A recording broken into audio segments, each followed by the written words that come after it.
Plus que jamais, les points sont chers, bien sûr, dans les soirées de National League. On est passé par toutes les émotions durant cette soirée, messieurs. On aurait pu assister à des revirements de dernière minute. Ça aurait pu faire la crêpe, comme on dit.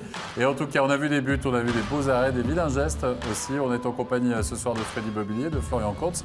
Freddy Bobillier, quelle sera l'image que vous allez garder de cette soirée? Eh bien, ce match entre Fribourg et Genève, qui n'était pas un derby très haut en couleur, avec les enjeux qu'il y avait ce soir, c'est clair qu'on a vu deux équipes très tendues. Genève qui maîtrisait bien son sujet, s'est fait peur sur la fin, mais belle victoire des Genevois qui sont toujours vivants. Florian? Ouais, on a vu un Berne qui, je pense personnellement, a pris du plaisir à voir Zurich revenir. Et puis sur la fin, quand même, des Bernois qui lèvent les bras. C'est vicieux un peu. Ouais, Et puis Bienne, mais oui, Bienne se qualifie pour les playoffs officiellement ce soir grâce à une très belle victoire contre Lausanne, 4-2 à la maison. Mais il y avait une équipe en effet qui devait absolument l'emporter ce soir, c'est Genève Servette. Mission accomplie puisque les Genevois ont réussi à l'emporter 3-2, donc du côté de Fribourg.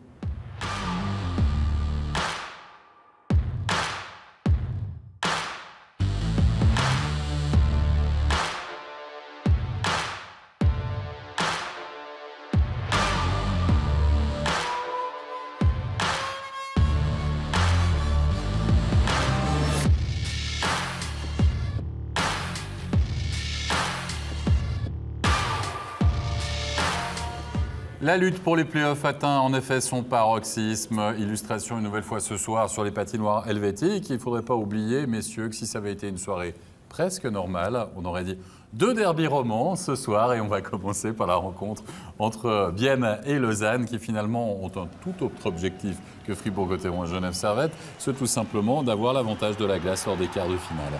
Et c'est Bienne qui va ouvrir le score à 5-4. Marc-Antoine Pouliot, assist de Rayala et de Kreis pour un Pipi finalement qui retrouve des couleurs, même si on a plus l'habitude de voir Pouliot, peut-être Freddy Bobillier à la passe plutôt qu'à la finition. Oui, mais bon, il aime bien se tenir aussi du côté droite du gardien adverse. En tant que droitier lui-même, c'est un bon endroit pour prendre les rebonds. Et là, Turkirchen a donné un rebond assez favorable à Pouliot. Florian Kautz, ce Lausanne-là, on l'a vu très bon, on l'a vu solide pendant plusieurs rencontres. Après, il y a eu un petit moment d'inattention, dirait-on, face à Lugano à domicile. Mais ce soir, c'était un match quand même intéressant. Deux équipes qui trustent finalement les premières places au classement et Lausanne qui marque un but important, qui reste dans la partie, en tout cas après 20 minutes de jeu. Ouais, c'est vrai que je pense que c'était quand même un match important pour ces deux équipes qui sont très proches au classement. Je pense qu'elles avaient quand même envie de montrer des bonnes choses ce soir. Et puis c'est vrai que ce but-là a permis déjà à Lausanne de regagner le vestiaire avec une égalité qui leur permettait d'espérer pour la suite du match. Malheureusement, on a vu un peu par la suite quand même Lausanne un petit peu moins bon ce soir. Ils alternent un petit peu le chaud et le froid et il faudra quand même qu'ils se règlent un peu mieux pour la suite. Oui, cette équipe de Lausanne qui va finalement prendre un petit peu le bouillon en deuxième période. Schmutz va marquer la 25e minute de jeu, assist de Kevin Fay, puis Rayala 7 minutes plus tard. On a vu Pouliot, on a vu Rayala, buteur. Oui, Stéphane? Moi, je suis content pour Schmutz. Oui, Il n'a presque pas marqué cette année. Il a marqué son premier but il n'y a pas longtemps. Et c'est un gars qui se sacrifie. Il a signé ailleurs, on le sait, mais il se sacrifie pour l'équipe. Il bloque des shoots, a joué de malchance souvent devant la cage et il marque un but important pour son équipe. Et puis, c'est un joueur qui est apprécié par les autres parce qu'on sait qu'il se sacrifie tous les matchs pour son équipe. On parle souvent des leaders quand même dans l'équipe qui doivent être les éléments moteurs. On a vu Jeffrey égaliser. Il est bon ces derniers matchs, Jeffrey. On retrouve le Jeffrey au niveau de la passe, etc. Tenir Ayala. Franchement, non, mais il est tout le temps là et il n'arrête pas de marquer. Moi, personnellement, j'adore ce joueur. C'est un des plus beaux joueurs à voir évoluer dans la ligue. Et puis, il a un shoot qui est tellement précis. Il en a mis quelques-uns comme ça durant la saison. Et s'il continue comme ça, il a retrouvé un petit peu cette entente aussi avec Pouliot. Bienne va avoir besoin de ce duo-là pour les playoffs.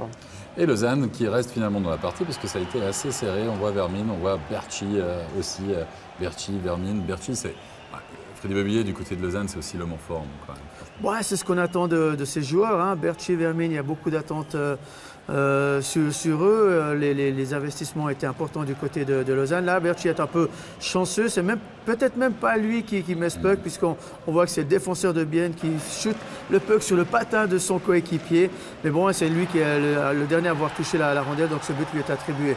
Et puis là, Brunner, là aussi dans un angle assez fermé, qui arrive à trouver la faille. Brunner qui a apporté énormément quand même cette année à Bienne. On rappelle qu'il est arrivé blessé à Bienne, mais quel élément moteur il a été pour cette équipe cette année? J'ai envie de dire, l'équation est toujours la même finalement quand même un petit peu pour les équipes. Mais cette équipe de Bienne-là qu'on trouvait soft pendant une grande partie de la saison, on a dit ils sont très bien partis, puis ils ont fait que décliner en faisant un peu du surplace. Mais à chaque fois, ils nous ont fait le coup. Ils perdent 3 matchs, ils gagnent 3 matchs, ils perdent 2 matchs, ils gagnent 2 matchs, etc. etc. Là, ça n'allait pas très bien, puis là, puis c'est important tout à coup. Mais ils vont viser la 3e place, ils vont finir 3e de la saison régulière. Mine de rien. Moi, c'est le bon départ aussi, ça permet d'avoir ces phases un petit peu de creux et puis de gérer un peu mieux. Hein. Mais à chaque fois, cette équipe, pendant cette saison, quand on s'est dit « Oula, peut-être la crise à Bienne », à chaque fois, ils ont réussi à nous faire mentir, et puis à redécoller et à repartir. Et là, on retrouve, si Brunner retrouve le chemin des filets, si le Clippy fonctionne, c'est tout bon. Allez, une interview à l'issue de ce match. On va écouter tout de suite la réaction du portier, justement, biennois. On va écouter Jonas Hiller.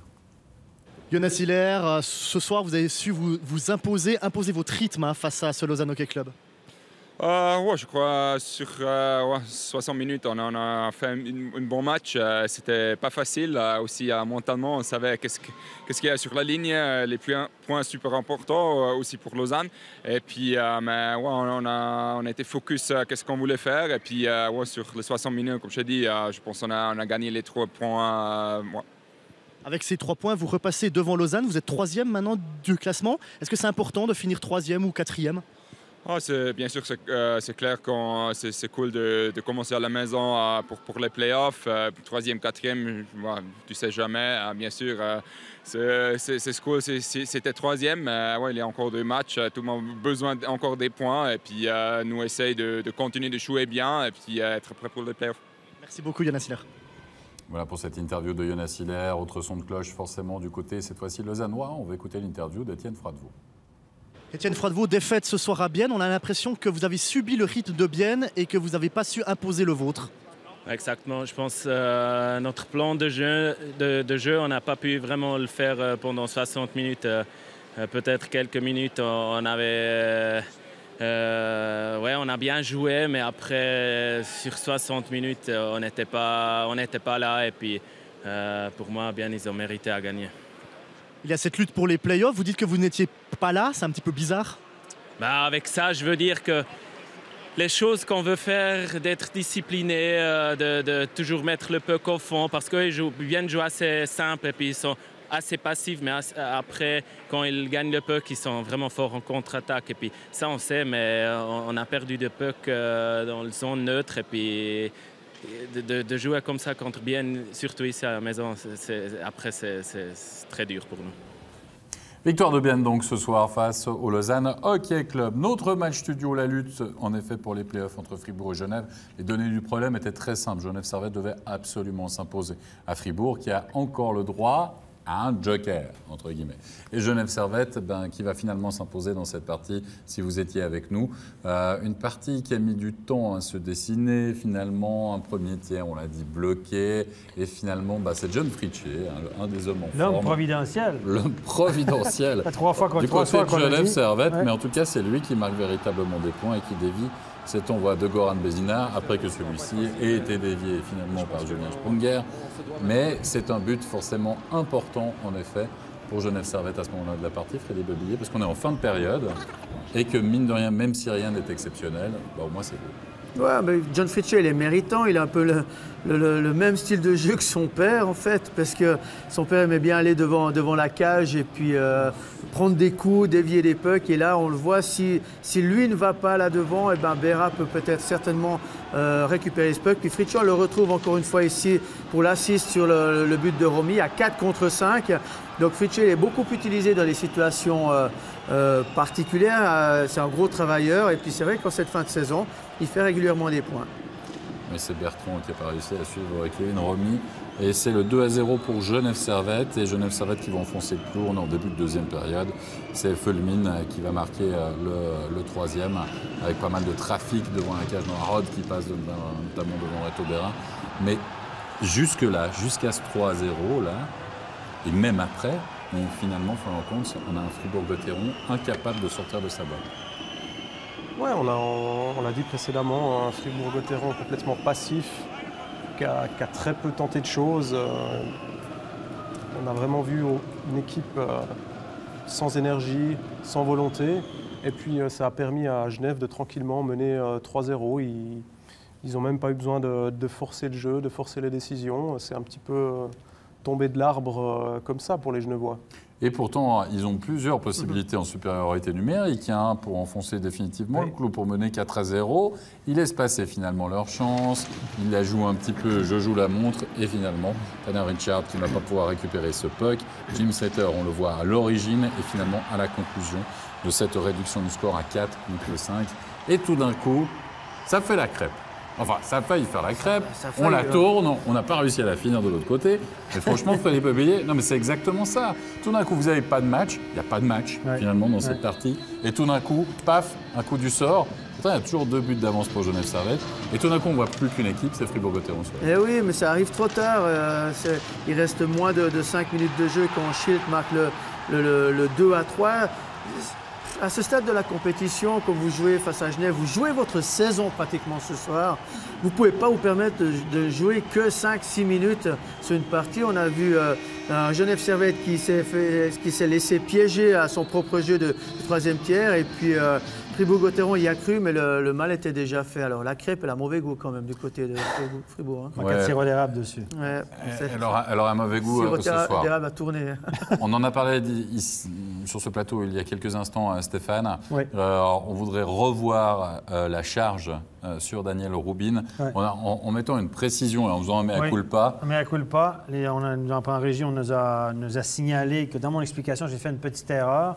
Vauclair a été pénalisé à tort parce que ce n'est pas la canne de Vauclair qui a touché l'adversaire à son visage, mais bien la canne du coéquipier de Noirod. On va regarder tout ça, on va décortiquer ça ensemble parce qu'à mon avis, ça risque de monter jusqu'au juge unique. Regardez bien, il y a Rubin qui est dans le coin et là, il y a une canne qui arrive au visage. Cette canne-là, c'est bien la canne de Noirod. C'est pas ce que j'ai dit tout à l'heure, j'ai dit que c'était Vauclair, donc c'est bien la canne de Noirod qui touche son coéquipier au visage. Donc, personne, il ne devrait pas y avoir de pénalité contre Vauclair sur la séquence. Soyons clairs avec ça. Erreur de ma part qui est corrigée maintenant. Par contre, je ne corrige pas l'erreur, l'explication tout à l'heure. Regardez, il y a Schild qui arrive comme un train sur Rubin. Regardez, il saute dans le dos et Vlan, il arrive contre la bande. Heureusement, Rubin, on va la revoir encore une fois. Heureusement, Rubin peut se tourner. Regardez encore une fois. C'est affreux, c'est un geste minimum 5 plus make match. Pour cette pénalité-là, non sanctionnée. Vous allez voir de l'autre angle à quel point c'est encore très, très flagrant. Regardez, Rubin est face à la bande, est touché par la canne de son coéquipier, mais regardez, Schild qui saute là, c'est incroyable. Regardez, il a les 2 patins, hop, dans les airs, charge dans le dos. Heureusement, Rubin peut se tourner parce que peut-être qu'il aurait été incapable de se relever s'il arrive face à la bande. Pour moi, si ça ne mérite pas 5 match. Je ne comprends plus rien, je le répète. En tout cas, à voir s'il y aura enquête. Et s'il y a enquête et s'il y a sanction et surtout suspension du coup contre Schild, ça sera un coup dur pour Fribourg-Gotteron dans l'alignement défensif. Oui, parce que Holos ce soir, 30 minutes 08. 30 minutes 08, Holos. Donc si Schild en plus est blessé, ça va commencer à faire court. On va écouter une réaction à l'issue de cette défaite de Fribourg-Gotteron. On va écouter le capitaine justement des Dragons. Écoutons Julien Sprunger. Julien Sprunger, une défaite à domicile. Vous avez été inoffensif pendant plus de 2 tiers, jusqu'à l'étincelle du premier but. Comment vous expliquez ça? C'est un peu difficile à expliquer. Je pense que vu la situation du classement, pour son adversaire direct encore une fois à la maison, ça doit être un avantage. Et je pense qu'on est resté tétanisé pendant 50 minutes. Le premier goal nous a libérés. On a montré un visage totalement différent après dans les 10 dernières minutes. On a réussi à marquer 2 goals. Donc voilà, il n'y a pas de miracle. Je crois que si on n'aligne pas des performances de 60 minutes dans des matchs comme ça, il n'y a pas moyen qu'on gagne des matchs. Vous parliez de l'avantage de jouer à domicile. On a vu des gens quitter la patinoire à 0-3. On a vu des abonnements jetés sur la glace en fin de match. C'est des choses qui vous touchent, ça? Écoutez, premièrement, il y a une situation sportive qui est préoccupante. Je crois que ce qui se passe en dehors, on ne peut pas trop le contrôler. C'est comme ça. Je pense qu'il y a la majorité des gens qui sont derrière nous, qui nous poussent, qui nous aident. Certainement, il y a des gens qui sont pas contents, on est les premiers déçus. Donc voilà, gardons le focus sur le côté sportif actuellement. Je crois que mathématiquement, c'est pas fini. On a encore de l'espoir. On a 2 matchs à l'extérieur, ça va pas être facile, mais je pense qu'on se doit maintenant de montrer une réaction parce que c'est vrai que sur les 2 derniers matchs, on a montré des visages qui n'étaient pas vraiment le nôtre. Merci Julien. Comme d'habitude, Julien Sprunger, un monsieur qui ne se cache pas à l'interview, hein, qui c'est lui qui toujours, va en plus, toujours franchement, il y va en capitaine, il montre aussi l'exemple, moi je trouve bien, parce que les portes du vestiaire sont restées quand même fermées pendant un moment, vous l'imaginez bien, après une telle défaite. Mais oui, Florian Kainz, à Barzin, non mais Florian Kainz, ils n'ont pas tout perdu. Ils ne sont pas morts là. Non, enfin voilà, disons que c'est la bonne nouvelle pour eux, c'est qu'ils sont toujours en vie, ils ont toujours la possibilité de participer à ces playoffs. Maintenant, je pense qu'il faut peut-être pas complètement oublier ce match-là, parce que pour eux, il n'y a pas grand-chose à retirer à part les dernières minutes.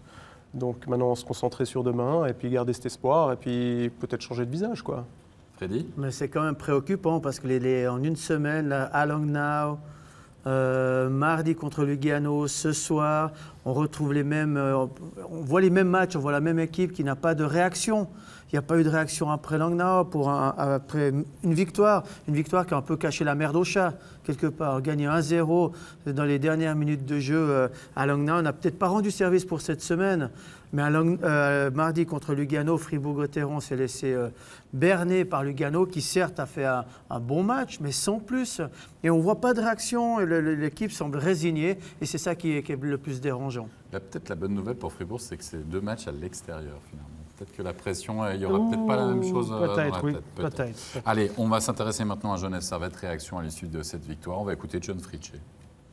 John Fritzsche, a very important win for Genève Servette tonight in Fribourg. What was the key point of that game? I mean, the key point was to win. I mean, we knew what was at stake. You know, it's do or die now every game to make the playoffs. And, you know, all the boys showed up and we know where we're at as a group and what we need to do. And, you know, I'm proud of the guys tonight. Everyone battled hard and fought hard and, you know, never gave up. And a lot of emotion swings there in the third period. And everyone's, you know, stood up and did a great job tonight. On a personal level, you seem to be on fire lately. You've been in defensive tasks most of the season, and now you're put up and you deliver.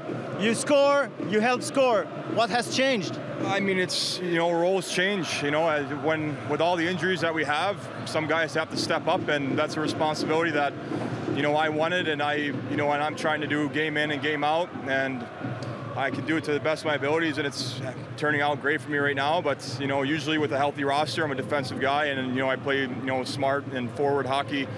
But at the moment now, yeah, just trying to step up as my role and do as best I can for the team. Thank you, John. Thank you. Tout le monde était fort, finalement, ce soir. Il dit la chose la plus importante, c'est la victoire après tout. Il dit c'est do or die pour nous. C'est soit on le fait ou soit on meurt. Do or die, l'expression en anglais. Et il dit tout le monde s'est montré ce soir, tout le monde a travaillé fort, tout le monde a fait un bon job, il s'est levé finalement et a fait un bon job. Donc tout est beau. C'est une super belle histoire. Puis on lui a posé la question, lui personnellement, de joueur défensif, de joueur de rôle très effacé à joueur tout à coup offensif. On le rappelle, il a marqué 3 buts, 3 derniers matchs. Un but, une passe ce soir. Il a dit, écoutez, c'est pas compliqué, il y a des joueurs blessés. J'ai eu la chance de monter dans l'alignement, on l'a expliqué. Il y avait une chance à prendre, je l'ai pris. Je fais de mon mieux, puis de façon évidente, ça tourne assez bien pour moi. Et puis il va en profiter. Il va en profiter en effet, puis il est temps de passer à nos top et flop, puisque c'était notre match studio. Freddy Bobillier, le top. Tiens, on vient de m'entendre à l'interview il n'y a pas 10 secondes. Voilà, exactement. Sans surprise, c'est vrai, c'est John Fritzsche. Pourquoi John Fritzsche? Parce qu'effectivement, il a marqué un but ce soir, il a fait un assist, il est dans une phase plutôt positive. Mais ce top, je le lui attribuerais pour l'ensemble de son œuvre. C'est un travailleur de l'ombre, un porteur d'eau qui rechigne pas à se coucher devant les lancers, qui va devant les buts, qui va cravacher dans les bandes. Et puis là, à force, le travail. Et puis il est assez humble finalement dans l'interview de tout à l'heure, parce qu'il dit le fait qu'il y ait eu beaucoup de gars qui ont été blessés, ça m'a donné la chance d'avoir un peu plus de temps de glace. Et puis quand on a plus de temps de glace, on a plus d'opportunités également. Donc il a été déterminant ce soir avec 2 points face à Fribourg. Et puis le flop finalement, Florian Kainz, j'ai envie de dire, c'est un joueur du côté de Fribourg-Gotteron qui a tout fait ce soir. Ouais, c'est vrai que c'est un peu ça. Disons que Jim Slater, c'est lui qui débloque un peu la situation pour Fribourg. Mais moi, ce que je retiendrai beaucoup, c'est un peu son début de match. On l'a vu perdre beaucoup d'énergie à essayer de provoquer Richard, de provoquer un peu les Genevois. Du coup, il a dû repartir au vestiaire, changer de casque. On l'a vu beaucoup parler. Également prendre une pénalité un petit peu stupide sur un powerplay fribourgeois en donnant un simple coup de canne au gardien inutile. Et puis, pour un étranger, je pense qu'on aimerait plutôt le voir un peu prendre les responsabilités avec le puck, créer du jeu et puis amener du danger que Fribourg n'a pas amené sur quasiment l'ensemble du match. Voilà ce qu'on pouvait dire sur cette rencontre, sur notre top match de la soirée entre Fribourg-Gotteron et Genève-Servette. On va passer à Zurich, si vous le voulez bien, direction la capitale, pour affronter Berne. Zurich, c'est le même nombre de points que Fribourg-Gotteron, mais au-dessus de la barre, hein, juste au-dessus. Et vous imaginez bien que cette rencontre a été là aussi absolument palpitante. Ça a failli faire la crêpe une deuxième fois. Mais d'abord, on va voir un superbe arrêt de la part de Schlegel, préféré à Flueller, qui faisait son retour, mais c'est bien Schlegel. Futur gardien de Berne, l'année prochaine. Hein, on rappelle, celui qui a signé à Berne pour la saison prochaine. Ben là, ils doivent être contents de l'avoir signé, parce que regardez cet arrêt de la part de Schlegel. Là, il est super. Parce qu'il va vraiment dans le déplacement, hein, messieurs. Ça, c'est simple. C'est un big save, on peut vous le dire. Et puis ce match, vous me direz, eh bien, tout d'abord, Berne va faire cavalier seul dans cette rencontre. En effet, c'est Mourchak qui va trouver l'ouverture du score pour le CP Berne. On joue depuis 11 minutes. Le capitaine, c'est bien lui qui va le mettre au fond. Il avait déjà été buteur pour Genève-Servette. À noter que Boychuk joue à la place d'Ebet. Soit légèrement blessé, ou soit on fait un petit tournus, soit on le ménage un peu avant le début des playoffs. Je pense, oui. Mais messieurs, c'est quand même du solide, Berne. Franchement, Arcobello, on n'en parle même pas. Ebet, même s'il n'a peut-être pas la même... moi, je peux dire, tiens, Arcobello pour le 2-0. Bon, après celle-là, vous pouvez dire que c'est le gardien, mais là, franchement, le tir, c'est Marco Bello. Il a une vista, mais regardez bien, il va au-dessus de l'épaule. Le gardien prend la position qu'on lui demande de prendre. Ça, c'est la technique. Quand c'est dans le coin, tu mets un genou par terre. Il y a toujours un petit espace. Si vous mesurez 1m80 comme Schlegel, vous ne faites pas 1m95, il y a un espace au-dessus de l'épaule. Et Arcobello, lui, il la trouve facilement. Facile. 2-0, la réduction du score d'Herzog aussi, qui est en forme pour Zurich, en tout cas à la conclusion. Mais ce que je voulais dire du côté de Berne, c'est que vous avez parfois des étrangers comme ça qui sont largement en dessous, dans les deuxièmes couteaux. Là, franchement, à Berne, Boychuk joue bien. Mourchak joue pas souvent. Non. Chaque fois qu'ils jouent à peu près, ils marquent. C'est quand même, ils ne sont pas premiers pour rien, j'ai envie de dire. C'est un luxe que pour l'entraîneur, c'est sûr pour lui, c'est pas évident de faire les choix, mais quand tu possèdes 5 étrangers comme ça, tu sais qu'ils vont livrer la marchandise, French n'a pas ce luxe-là. Hein? Ah non, c'est clair que ça fait quand même une différence. Parler, là. French essaye d'en trouver un qui marque. Tristan Chorvet qui va marquer le 3-1. Il y a même Ruffenard qui va marquer le 4-1. On va finir 4-1 après 40 minutes de jeu. Vraiment Zurich qui prend totalement le bouillon du côté de la capitale. On pourrait se demander si Berne allait jouer soft ou au contraire jouer le coup à fond pour tenter d'éliminer Zurich de la course au play-off. Ben, vous avez la réponse, hein, messieurs. Puis, pourtant, Berne n'a pas été si flamboyant sale. Bon, là, Schlegel ne sont pas... Même Ruffenard a l'air d'un sniper là-dessus. Non, mais le tir est imparable. Regardez. Au-dessus de l'épaule. Quand on voit jouer Berne, on a l'impression que c'est simple. Hein. Ils font des jeux simples, le puck, ça rentre dans les filets. L'exécution est tout le temps bonne. On a montré un exemple de Fribourg-Gotteron au deuxième tiers où l'exécution était vraiment limite catastrophique, des gestes techniques simples. Forer en défense, échappe son puck, Schild fait un mauvais choix, Schmutz n'arrive pas à shooter comme il faut. Mais là, on a eu 2 shooters, 2 gars qui n'ont pas loupé, ils n'ont pas eu l'occasion de shooter, puis ça a été plein de lucarnes. L'exécution, c'est la base. L'exécution, c'est la base, mais ça va aussi un peu avec la confiance. Puis je ne crois pas que le doute plane dans le vestiaire de Berne. Et puis Ruffenard qui se balade dans la défense de Zurich le prouve encore. Il ne se pose pas les mêmes questions que du côté de Fribourg, je dirais, à Berne. Et c'est vrai que c'est l'équipe peut-être quand même la plus complète de ce championnat avec un super Giannoni dans les buts au niveau des défenseurs. C'est extraordinaire. Les étrangers sont solides. Et puis en attaque, il y a des gars qui, comme Chervet cette année, ont montré aussi un autre visage qu'on avait l'habitude de voir. Et même Ruffenard, s'il se met à marquer des buts, cette fois, on aura tout vu. 5-1, on croit que c'est plié, messieurs, quand même. Ouais, il était plus pour Schlegel, le 5-1, mais là, regardez, 5-2. Tim Bernier, on monte Chervenka, mais c'est Tim Bernier, le but a été accordé à Tim Bernier, on va le voir. Ouais. Hop là. Non, c'est Chervenka. Non, mais c'est Chervenka. Ouais. Chervenka. Ouais. C'est bien ce qu'on avait vu, on est right. Merci. Ouais, voilà, pas de déviation. Jamais se fier à ce qui est écrit. Il a un assist, à mon avis, là-dessus. Après le 5-3, Barhoffner, et finalement Zurich va même revenir à 2 minutes de la fin à 5-4 par Vic. Ça fait quand même un peu penser, messieurs, au match de Fribourg à Genève, toute proportion gardée. Hein, oui. Parce qu'on a quand même une équipe, tout d'un coup, voilà, hop, qui se réveille, qui se dit peut-être « Ah, mais en fait, il faut peut-être se faire violence pour participer au play-off. » Parce que c'est toujours un peu le problème de Zurich. Sur le papier, pas de problème, pas photo. Mais là, on arrive quand même à 2 journées de la fin maintenant. Et ça rigole pas trop. C'est un peu la même impression que les Fribourgeois. Il a fallu vraiment qu'ils aient la tête complètement sous l'eau, mais 3 fois avant de pousser très fort pour réagir. Et puis quand on connaît la qualité des joueurs de Zurich, tu te dis les gars, allez-y un petit peu avant, quoi, parce que si vous voulez faire les playoffs, c'est le moment de se réveiller, quoi. Et il y aura une finalissima. C'est possible encore hein, à Genève pour la dernière journée, imaginez bien. Par contre, le prochain match, ça sera à Rapperswil, justement pour Zurich. Et là, ça sera défaite clairement interdite. Mais ça, la défaite des ZSC Lions, c'est la bonne nouvelle de la soirée pour Fribourg et pour Genève aussi, je peux vous le dire.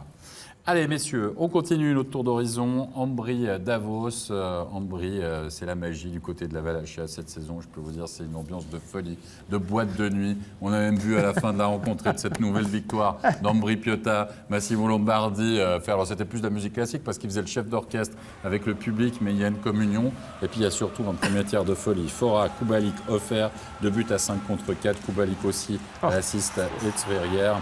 Voilà, c'est 3-0 après 20 minutes de jeu. Merci, au revoir. À noter dans la cage la présence de Gilson. Non, on l'avait dit l'autre soir, hein, notre copain, là, style de boîte à lunch, Rodin, là. Lindbeck, Rodin, excuse-moi. Lindbeck, le gardien. Et là, on a mis Gilson ce soir. Bon, ça n'a pas été facile pour lui au début. Hein. Vous imaginez, là aussi vous êtes décrié. Vous changez votre gardien, Gilsen. Il n'est même pas remplaçant, Lindbeck, pas sur la feuille de match, rien. Et il se prend 3-0, c'est problématique pour l'entraîneur aussi. Mais il y aura réaction de la part de Davos en deuxième période. Il y aura le 3-1, le 3-2. Puis finalement, on va quand même revenir à un petit but pour chez Davos qui ne peut pas terminer en roue libre. Vous ne pouvez pas terminer en roue libre, vous ne pouvez pas vous permettre de terminer en roue libre. Ce n'est pas possible. Vous avez une finale de play-out à disputer. Vous devez maintenir votre équipe sous pression. Et puis il faut rappeler qu'on est allé voir la vidéo parce que ce soir, on est allé voir la vidéo. Ouf, dans toutes les patinoires. Une ou 2 fois, et puis là, le puck, et là on le voit vraiment sous cet angle qui tape au fond. Oui, effectivement, l'expression est bien trouvée, ce puck tape au fond. Benjamin Consuela qui est effectivement battu par-dessus l'épaule, un peu à la Schlegel tout à l'heure.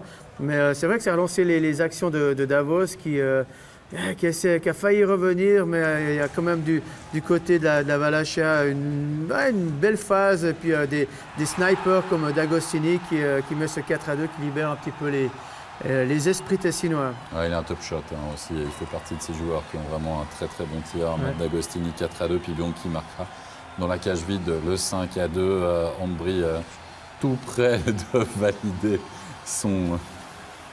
Oui, entre les jambes. Moi, je suis l'entraîneur Vitaline, je me dis, mais Davos joue mieux, est mieux organisé, à l'air d'une équipe de hockey, etc. Mais dans le goal, c'est chaque fois une aventure. À tous les matchs, il y en a 1, 2, voire 3 pour le gardien. Là, maintenant, oui, D'Agostini, c'est un sniper, on l'a vanté, mais on ne l'avait pas vu, j'avais passé entre les jambes. Et là, gardons la magie du sniper, laissons de côté le tir instantané qui a pu surprendre le gardien, parce que le gardien a accordé l'espace juste suffisant pour mettre D'Agostini entre ses jambières. Exact. Mais la joie d'Ambry, et oui, Ambry, c'est on me dit qu'on l'a pas, mais c'est pas grave, parce que vous pouvez la voir sur nos réseaux sociaux, c'est des vidéos qui cartonnent. Après les matchs, là. Après les matchs, il y a une véritable communion, etc. Malheureusement, on n'a pas les images de Massimo Lombardi non plus qui fait la petite musique. Mais Ambry Piotta, c'est quasiment bon, on le verra au niveau des classements, franchement. Là. Quasiment, ouais, il y a quand même pas mal d'avance. Ils font en fait comme les Hurricanes de la Caroline en NHL, ils font chaque fois un truc différent après les matchs, en communion avec le public. Moi, je trouve ça très sympa. Il y a d'autres commentateurs en Amérique, d'autres analystes de hockey, beaucoup plus connus que moi, de renom, beaucoup plus âgés que moi aussi, qui traitent ces gars-là de bunch of jerks, ça veut dire une bande de clowns ou d'imbéciles, etc. Ils en ont fait une marque de commerce d'ailleurs. Voilà. Mais moi, je trouve ça... Ils avaient tous des t-shirts avec l'expression. Oui, ils ont fait des expressions, ils ont mis ça, etc. Ils ont bien profité de ça, ils sont bien moqués de ce commentateur. D'une autre époque, moi, je trouve ça assez sympa et pourquoi pas. Les gens sont là pour faire la fête. Ils ont du plaisir et pourquoi pas. On parle de sport-spectacle, ça en fait partie. Absolument. Messieurs, Lugano, adversaire là aussi pour Fribourg-Gotteron et pour Genève Servette dans la course au play-off. C'était face à Zug. Le morceau était gros. Et du côté de Lugano, on a pris surtout les choses devant avec un certain Grégory Hoffman. 29e but de la saison. Plus qu'un pour atteindre le plateau des 30. Lui, il ne brade pas sa saison. Il a signé à Zug. Il avait promis qu'il battrait corps et âme pour Lugano. Il le fait parce qu'il marque quasiment tous les matchs. Voilà. Non, ils n'ont peut rien enlever. Il travaille fort à Grégory. Un véritable sniper. Avec un assist de Burgler. On va aller voir la vidéo sur ce but et finalement, on va l'annuler, Stéphane. De Flynn. On allait voir la vidéo pendant de très, très longues minutes. Une autre séance de cinéma. Une autre séance de cinéma pour aller voir et on a, me semble-t-il, estimé qu'il y avait un... On a estimé que le puck était couvert et puis que le joueur a tapé sur le gant, qu'il a la plaque, en fait, ou le bloqueur du gardien pour faire reculer le puck. On a vu l'explication de Vigan no goal. Vigan expliquait justement que le puck était couvert et que c'est l'action du gardien. Regardez, il l'a dit. Bam! Ça me semble assez clair. À 2 mains, voilà. Donc, pas couvert, le gardien, on pousse le gardien, donc c'est pas but. Non, c'est pas but. Et quand même Zug qui va égaliser avec Everberg qui va pouvoir battre Merzlikins avec un tir pas mal aussi, soudain. Hein? Oui, pas mal. Et Merzlikins, ça a l'air un peu shooté. Mais Merzlikins a été dérangé précédemment. Le joueur est passé dans sa zone, il a perdu sa canne. Et puis, on sait qu'il n'aime pas être dérangé. Il perd vite ses repères. Et puis, Lugano qui revient de plus belle là avec Sanitz. Magnifique triangulation. Lugano est solide quand même en ce moment. Un autre qui fait une grosse saison, Sanitz, monsieur. Il est en train de faire la meilleure saison de sa carrière. En fait, il est en train de faire la saison qu'on attendait de la part de Laihonen, si je résume un peu. Ah, vu comme ça. Vu comme ça, ouais, parce qu'il a souvent eu la place dans le centre dans le premier bloc, ce qui était le cas de Laihonen avant. Oui, puis là, ils ont mis Sanitz avec Hoffman. Et puis Sanitz connaît une super saison, beaucoup d'assists, beaucoup de buts. Ah, ça, c'est sûr qu'à la conclusion, quand vous avez Hoffman avec 29 goals, ça aide aussi. Tu ramasses un peu plus d'assists, hein?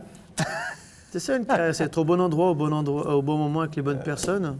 En fin de contrat, lui, hein, Sanitz. Fin de contrat, peut-être qu'il a 35 ans. On va peut-être signer un petit contrat. Messieurs, il y avait Eschliman dans la cage quand même à Zug, il ne faudrait pas l'oublier ce soir. Eschliman va faire un magnifique arrêt. Regardez, premier gros arrêt et le deuxième, il va arriver. Regardez, oh!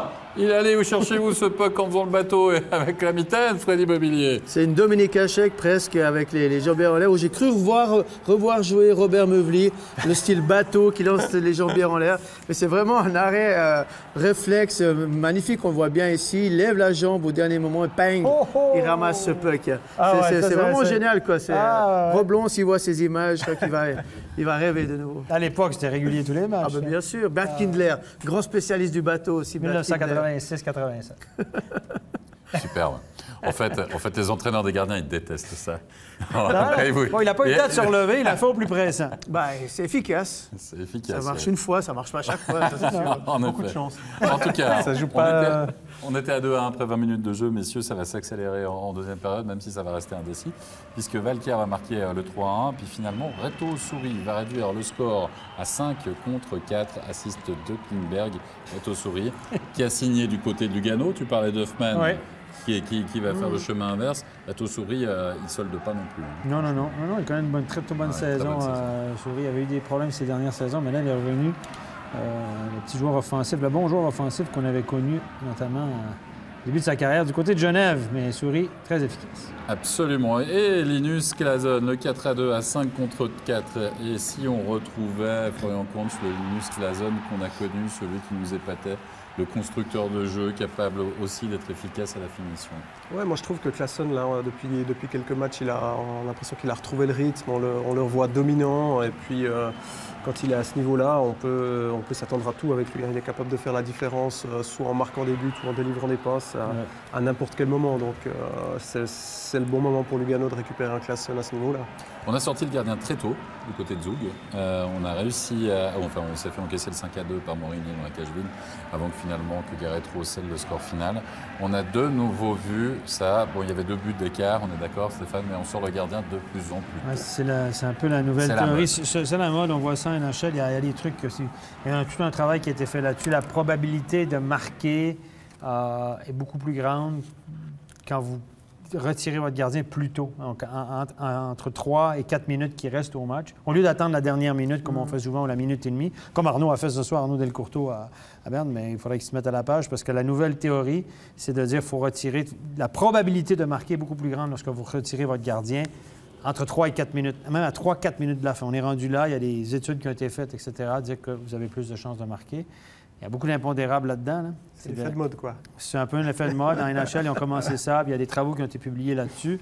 Voilà. Donc, Arnaud, il faudrait peut-être qu'il lise ça, parce que Arnaud a sorti son gardien très, très tard ce soir. Mais n'empêche que pour l'instant, on l'a vu quoi, 3 fois. On a vu Ambry, on a vu Langnau le faire, je crois. Oui, là, c'est... Enfin, on a vu 3 équipes le faire, me semble-t-il, ces dernières journées, quand ils ont vu l'article ou quand ils ont vu ça. Pour l'instant, c'est pas la réussite n'est pas là. Non, la loi de la moyenne va faire son effet. Le prochain qui va le faire va peut-être marquer. On verra ça. Rapperswil-Langnau, dernière partie de la soirée, messieurs. Langnau, c'était quasiment bon. Et puis Rapperswil se prépare pour la finale de play-out face à Davos, mais adore jouer les troubles faits. La preuve, regardez, il y a 3-1 pour Rapperswil, il y a même 4-1 après 40 minutes de jeu, mine de rien, 4-1. Et marquer déjà, ils vont marquer 5 goals finalement à cette équipe de Langnau. Beaucoup d'équipes qui l'ont fait, notamment cette saison, parce qu'une équipe en général qui prend pas beaucoup de buts. 5-2, et celui-là, en plus, un rebond de l'avant. On a vu des gardiens faire des gros arrêts, on a vu des gardiens manquer de chance, voire pire. Finalement, ce soir, Pessonen, on vous montre des buts, on montre des snipers, on montre les stars du championnat. On a vu Rayala, on a vu Hoffman. On voit Pessonen, Arcobello, c'est les meilleurs buteurs. Et D'Agostini. D'Agostini, c'est un peu différent, il était blessé. C'est un sniper. C'était ça, c'est que des joueurs qui ont plus de 20 buts, messieurs. Qui vont peut-être atteindre finalement le plateau des 25 goals, qui est un plateau significatif. Puis Di Domenico aussi passeur, ça n'a pas une grande passe, il a simplement donné le puck en zone neutre, mais Di Domenico, c'est tout un fabricant de jeu. C'est un des 2 meilleurs passeurs, voire le meilleur passeur du championnat. Avec Jeffrey, je pense que Julie Jeffrey, c'est des... Bikoff, évidemment, Bikoff a moins de points, mais c'est des gars qui ont une vision exceptionnelle, sont capables de sortir des passes incroyables. Alors, on a vu aussi, c'est un peu comme disait Freddy avec Claesson avant, on a vu Pessonen, il a les patins qui bougent tout le temps, le gardien, il ne sait jamais quand il va déclencher le shoot, et puis tac, là, c'est parti. Ouais. Et Rapperswil n'empêche qu'il bat Langnau 5-2, qui recevra Zurich à la prochaine rencontre et qui se fait un malin plaisir de régaler son public, tout simplement, lors des dernières journées. À voir si ça va se poursuivre. Messieurs, on va passer aux résultats, à récapituler justement les résultats, les 6 matchs de cette soirée, et notamment les 2 derbies romans. Il ne faudrait pas l'oublier, la victoire de Bienne à domicile, la défaite de Fribourg-Gotteron, le succès d'Ambry et celui de Berne 5-4. 5-2 Rapperswil face à Langnau, qui a finalement été le résultat le moins serré de la soirée, et 5-3 pour Lugano face à Zug. Le classement. Berne, Zug, Bienne, donc officiellement qualifié pour les playoffs. Pour Lausanne, ça devrait être une question de journée, c'est-à-dire grosso modo demain. Ambry-Piotta aussi, ça semble quand même vraiment bien parti maintenant. 76, 75, Langnau, Lugano, peut-être encore une légère interrogation. On ne sait pas, à voir. Quoi qu'il en soit, les DDC et Fribourg-Gotteron qui font du surplace et Genève Servette, vous le voyez avec 69 donc points, là, ce qu'il faut surveiller, gardent encore une chance. C'est Zurich, Fribourg et Genève qui, je pense, qui maintenant sont impliqués dans la lutte pour la barre. Il y a un truc que je vois aussi, moi, je vois qu'Ambry-Piotta, qui actuellement est 4e, est 5e ou 4e, 5e. Un point derrière Lausanne. 5e. Il pourrait être européen l'année prochaine. S'ils finissent dans les 4 premiers, il pourrait surtout pour avoir l'avantage de la classe, puis ça va nous donner des quarts de finale qui pourraient être très intéressants. Imaginez un quart de finale entre Ambry et Langnau. Moi, je m'en tiens, avec Langnau ou Ambry qui se retrouvaient en demi-finale. On jouait aussi en Swiss League. Les résultats de cette soirée, Mifik mi-raisin, mais avant cela, bah oui, on me dit qu'on a des images tout simplement de la victoire d'Holton et de la qualification d'Holton à Viège. C'était le match qu'on vous proposait sur MySports7. Le game winning goal Gerber, c'est le 0-2, le 2-0 pour Holton, qui finalement va battre Viège assez facilement dans cette série. Score 4-1 et puis score final 4-0. On va le découvrir d'ici quelques instants. C'était le dernier match dans cette patinoire-là, la Lintern Alley de officiel, parce qu'il y aura encore les matchs de préparation pour la saison prochaine. Inauguration le 6 septembre 2019, Stéphane, pour la nouvelle patinoire. Donc les gens n'ont pas pu partir avec les sièges ce soir. Ils ne pourront pas le faire. S'ils l'ont fait, c'était Streng Forbotten. La Chaux-de-Fonds s'est imposée 5-1 et se qualifie. C'était attendu pour les demi-finales aussi. 4-0. Rassurez-vous, vous êtes nombreux à nous demander, mais quand c'est qu'on pourra avoir un match de la Chaux-de-Fonds sur MySports, je vous rassure, en demi-finale, vous allez quasiment tous les voir. Ils sont trop forts. Absolument. Holton aussi qualifié, donc on l'a vu, la victoire incroyable de Langenthal, 6-0 du côté de Cloton. C'est même 3-1 dans la série là. Ça, c'est la baffe et qui pourrait se qualifier lors de la prochaine journée. Et puis Ajoie, battu du côté de Turgovie. C'est compliqué. 2-2. Ouais, c'est compliqué pour Ajoie. Le prochain match risque d'être en effet très important. On arrive à la fin de cette soirée. Merci Freddy Bobillier, merci beaucoup Florian Korn. Stéphane, on se retrouve demain. Oui. 19h25, notre match studio sera la rencontre entre Genève, Servette et Bienne, mais on aura un œil bien sûr sur ce que fait Fribourg-Gotteron et vous aurez un œil aussi, on vous expliquera tout ça, on va vous expliquer comment ça fonctionne. Merci à toute l'équipe, très bonne fin de soirée à tous, merci, bye bye.